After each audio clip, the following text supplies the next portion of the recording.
काजल राघवानी इन दिनों भले ही खेसारी लाल यादव के साथ खबरों में न हो, लेकिन प्रदीप पांडे चिंटू के साथ खबरों में है। जी हाँ, प्रदीप पांडे चिंटू के साथ इन दिनों काजल राघवानी हैदराबाद में हैं और अपने आने वाली फिल्म की शूटिंग कर रही हैं, जो कि अनटाइटल है। आप देख सकते हैं उनके साथ ये पिक। अब आपको बता दें कि काजल राघवानी धड़ाधड़ फिल्में साइन तो कर रही हैं, लेकिन उसमें हीरो भाई खेसारी लाल यादव नहीं है।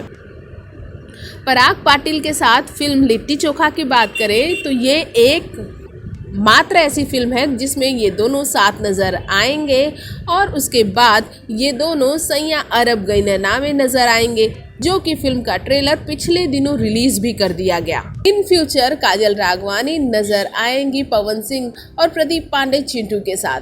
प्रदीप पांडे चिंटू के साथ इनकी 2 से 3 फिल्में आएंगी और हो सकता है कि ये दोनों आने वाले समय में एक बहुत ही अच्छा पेयर बनाए।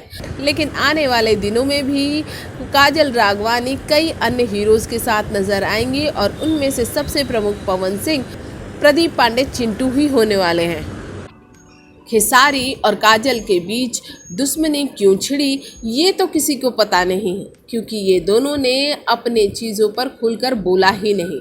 लेकिन आगे आने वाले दिनों में हो सकता है कि ये राज खुल भी जाए। भोजपुरी जगत की हॉट और मसालेदार गॉसिप के लिए हमें सब्सक्राइब करना बिल्कुल ना भूलिए।